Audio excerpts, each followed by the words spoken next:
Aujourd'hui, dans ton travail, tu as peut-être l'impression d'être perfectionniste, dévoué, gentil, d'être un super élément. Tu vois, le mec qui se donne à 110%, qui fait les choses à fond, qui a vraiment le goût du travail. Et franchement, pour ça, bravo. Parce que il y a peu d'employés aujourd'hui, de mon expérience, qui ont ce goût de l'effort, qui ont envie de faire les choses bien, tu vois, qui sont aussi dévoués pour le projet de leur entreprise, leur patron et compagnie. Le problème, c'est qu'en étant comme ça, c'est ce qui te cause aujourd'hui comment tu te sens. Si aujourd'hui tu te sens mal dans le salariat, c'est probablement et en grande partie, selon moi, parce que tu es trop dévoué, parce que tu es trop perfectionniste, parce que tu es trop gentil. Et toutes ces choses-là t'empêchent de poser tes limites, de garder une distance entre le danger du salariat et toi, et ça te crée les problèmes qu'on connaît aujourd'hui, c'est-à-dire le fait d'avoir la boule au ventre tous les matins quand tu vas travailler, de te sentir démotivé, de ne plus te sentir en contrôle de ton temps, de passer trop de temps à bosser, d'avoir trop de pression, de charge mentale.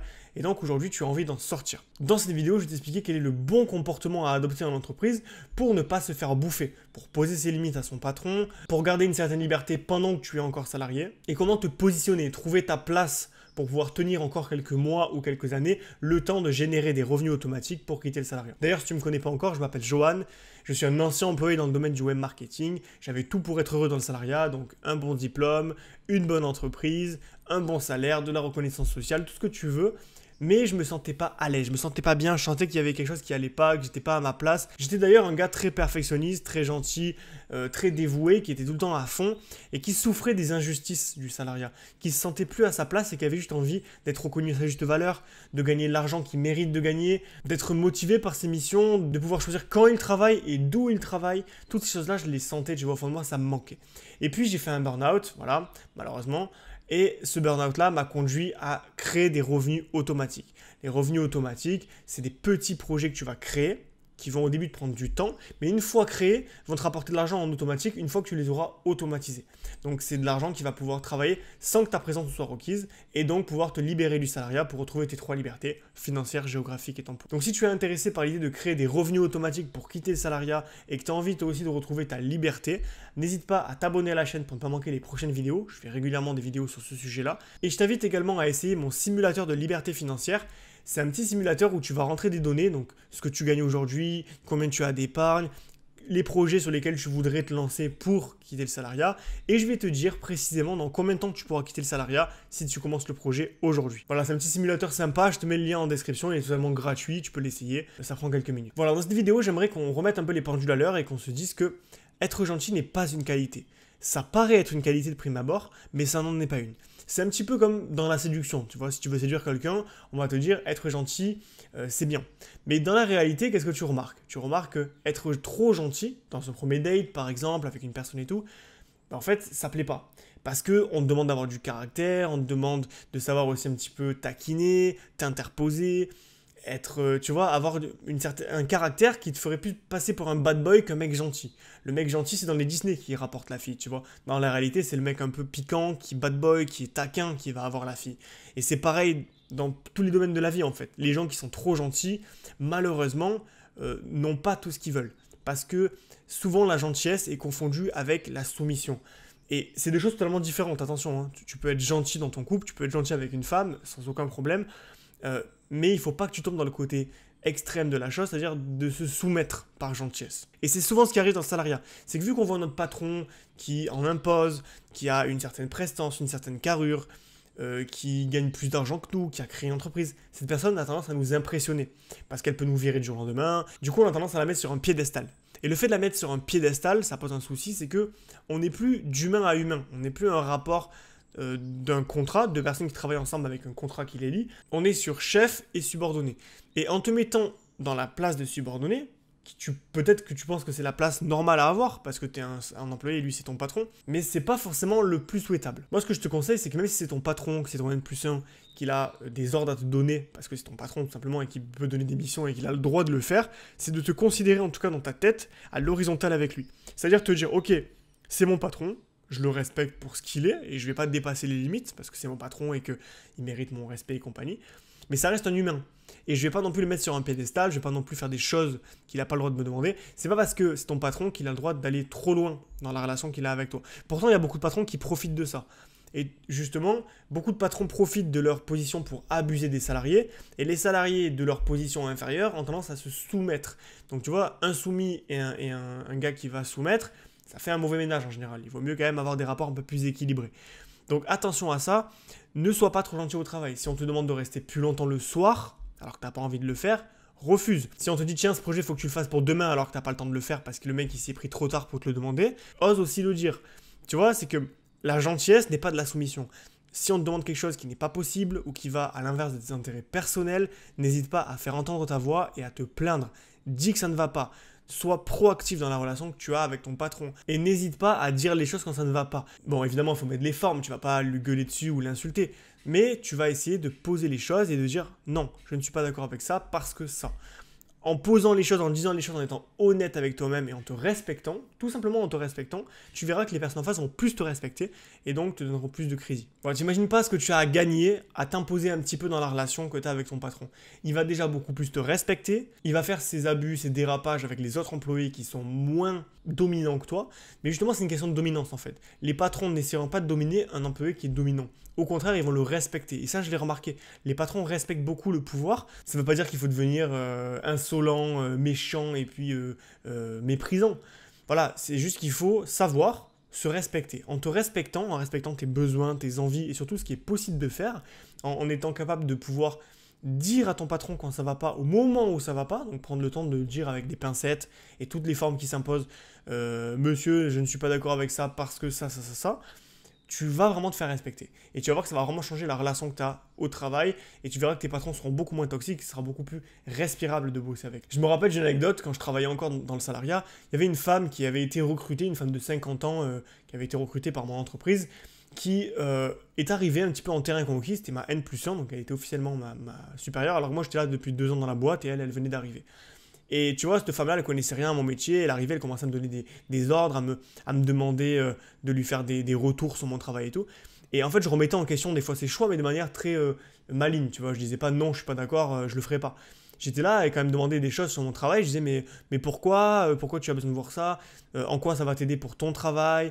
Est-ce que la patronne l'a demandé, tu vois?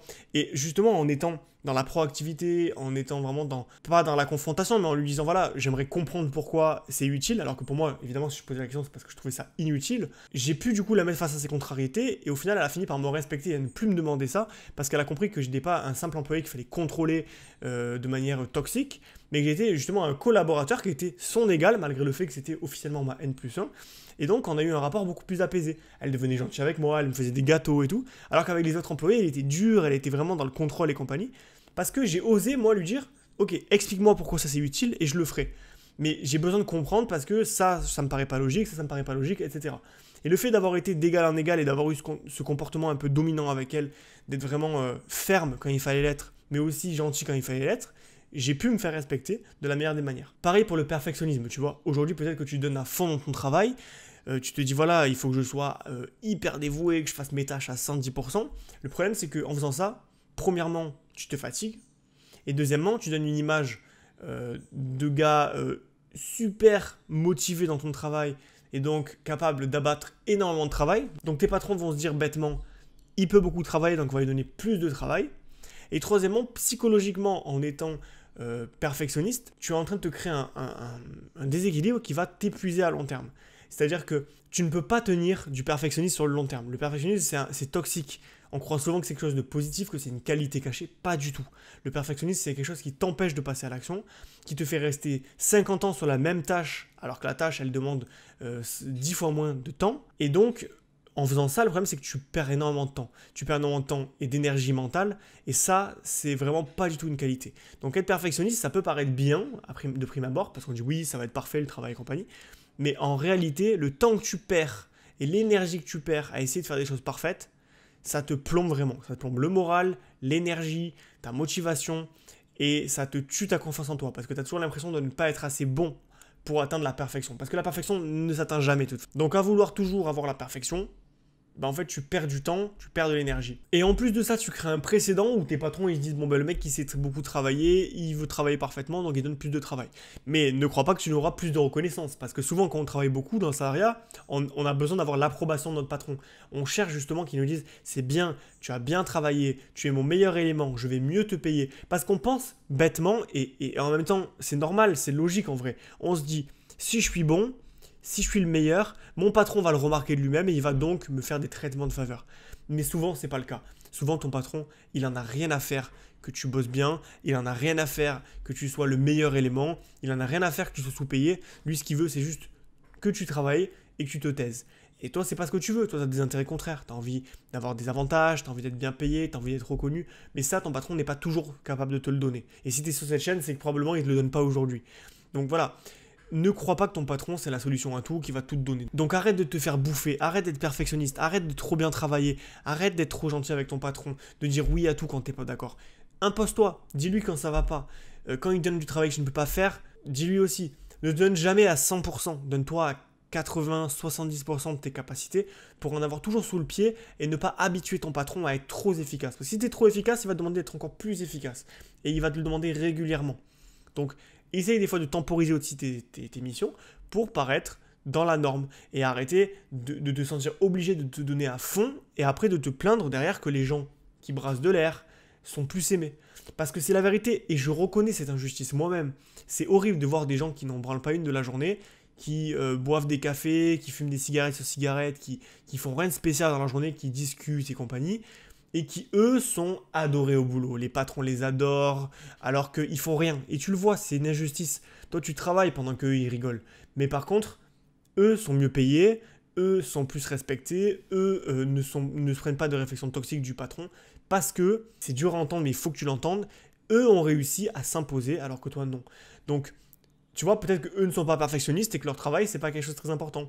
Peut-être qu'eux, ils sont meilleurs pour communiquer et dire quand ça va pas. Peut-être qu'eux, ils ont habitué leur patron à être des tirs au flanc et donc que les patrons ont accepté cette façon de travailler là. Donc ce que je veux te dire, c'est que c'est pas qu'ils sont meilleurs que toi. Je te dis pas de devenir un tir au flanc parce que je pense que fondamentalement, c'est plus éthique de bien travailler, d'être gentil et compagnie. Mais retiens quand même dans un coin de ta tête que ton comportement n'est pas fondamentalement beaucoup mieux qu'eux, dans le sens où peut-être qu'eux ils sont dans un extrême de j'en ai rien à faire, je travaille pas et compagnie, mais toi tu étais dans un extrême de je suis trop gentil, je dis oui à tout, je suis trop perfectionniste et compagnie. Donc voilà, aujourd'hui les problèmes que tu rencontres sont des problèmes réels, le salariat n'est pas fait pour toi, tu as envie de changer et c'est très bien. Et d'ailleurs, bienvenue sur la chaîne Métro Liberté, tu vas pouvoir trouver toutes les solutions qui existent pour générer des revenus automatiques et te libérer du métro boulot dodo.